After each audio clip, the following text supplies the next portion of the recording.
Parma wieħed Inter 2 rebħa importantissima għat-tim ta' Antonio Conte illi komplejna wkoll mixjin lejn il-ħolma Scudetto wara suċċess fi ground jibes bħalma huwa appuntu l-Istadio Ennio Tardini. L-ewwel taqsima l-Inter ma tantx konna preċiżi, fil-fatt l-ewwel Eriksen u anki Lukaku tilfu żewġ tibladen konna ftit kwieti, biss mbagħad fit-tieni taqsima irnexxielna nġibu żewġ gols grazzi għal dan is-sinjur li qed taraw fuq l-isfond, qed nirreferi għal Alexis Sanchez. Ħadd pjaċir li rajt il-Maravilja fl-azzjoni llum, ħadd pjaċir li rajt liċ-Ċilen ukoll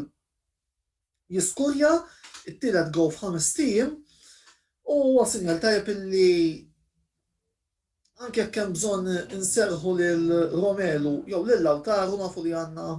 attakkanti ieħor li nistgħu norbtu fuqu għal fini ta' goals. Jiġifieri Romelu Lukaku li għal darb'oħra reġa'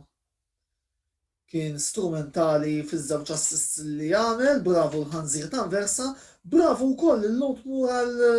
Samir Handanovic illi ġab ġiex tiblanen tajbin ukoll. Applaus lill-golder Sloven illi ħafna minnkom forsi anke ġustament bqajtu tfakruni l-kritika ħarxa li bellajtlu wara intervjuva tal-Koppa Italja mingħajr ma forsi tiftakru li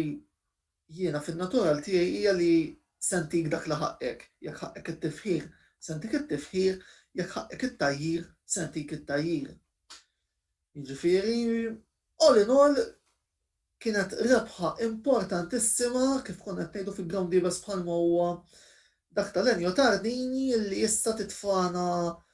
6 punti vantaġġ fuq dak it-tim illi għandu 17 il-penalti issa ħdejn ismu penalti kull logħba. Għalkemm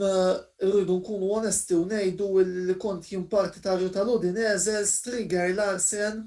xbajt ngħidu ħallil u għax daka kien ballun li ħadenju ta' naħseb kien qed jaħseb f'xi kartun ta' Mille Xiron dak il-ħin li olla jdieħu tal-penalti lil Kessi. Anyway, fuq il-ġirien u relazzjoni tagħhom tal-penalties dika hija problema tagħhom. Jiena qiegħed 6 punti fuqhom, irbaħtilhom derbi bil-kbir, Voldiri nħalluhom hemmhekk u nħalluhom joqogħdu jifirħu bil-Ibrahimovic ta' parsi mweġġa fil-fema tiegħi li qiegħed ipappija ġewwa Sanremo, imma insomma dika hija kwestjoni tagħhom, aħna naħsbu l-kwestjonijiet tagħna moħħna hemm ħalli nkomplu nersqu lejn l-objettiv. Xtaqt nuża dan il-video wkoll billi ngħid kemmtej fuq il-kwestjoni takeover. Hemm il-BC Partners, hemm xi żewġ fondi Arab ukoll li huma interessati fix-xiri tat-tim inkompletu tal-parti tat-tim tal-Inter. Jekk tgħiduli Antonello x'taħseb jien ngħidilkom jekk hemm daqshekk ċans illi jiġu l-Arab lill-Arab irrid jiena għax l-Arab huma garanzija ta' flus illi permezz tagħhom nkunu nistgħu nkomplu nibnu t-tim iżjed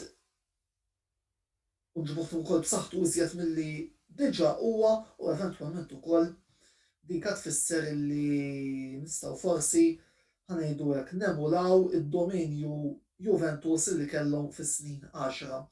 Nistennew naraw però ninsab ċerti li Steven Zhang mhux se jħallina f'idejn żbaljati għaliex naħseb li l-homework tiegħu ser jagħmlu minkejja l-pressjonijiet kollha li għandu minn missieru Zhang Yindongu mill-Gvern Ċiniż biex ifittex ibih. Issa nhar it-tnien konfront dirett kontra l-Atalanta, ovvjament dak se nitkellmu fuq fil-preview ta' 2 filgħodu biss nixtieq nagħmel avviż u ninformakom illi jista' jkun illi l-post partita ta' Inter Atalanta ma jitlax nhar it-tnejn. Kif tafu jiena wkoll kummentatur prinċipali ta' tlielaq ta' Velocity Esports Racing, speċjalment fejn jidħol il-kampjonat prinċipali nhar it-tnejn inserta hemm il-Grand Prix tal-Italja u għalkemm il-logħba se nipprova nsib mod kif inkun nista' nara sakemm nkun qiegħed nagħmel ix-xogħol tiegħi ta' kummentatur, mhux se nħossni daqshekk komdu li nkun nista' nagħmel video bl-analiżi tiegħi ta' din il-logħba għaliex forsi maf jekk ma nkunx daqshekk accurate daqskemm fil-modestja tiegħi qiegħed inkun wara kull logħba tal-Inter. Jiġifieri nerġa' ngħidilkom jekk taraw illi il-video ta' Inter Atalanta ma sarx, appuntu minħabba din ir-raġuni u niskuża ruħi wkoll ta' kull tip ta' inkonvenjent. Biss nistidinkom biex tkomplu segwu l-medja soċjali kollha tagħna, li wkoll qegħdin taraw il-links kollha bħalissa, ovvjament fuq l-istazzjon ta' YouTube, tinsewx like u subscribe anke biex ma titilfux il-programm l-intervista, il-paġna ta' Facebook kif ukoll is-sit uffiċjali tagħna, nfakkurkom li f'dan ix-xahar ta' Marzu jerġa' jirritorna l-motorsport u fuq kollox il-sport u mill-sports prinċipali illi il-networks tagħna ta' Antonello Sports Blog ikopru jiġifieri il-Formula 1. Fuq dak l-isport ukoll ser ikollna ħafna affarijiet ippjanati. Tinsewx ukoll issegwu l-kollaboraturi tagħna jew dawk li jien nikkollabora magħhom, jiġifieri Velocity Esports Racing u AIABet.com,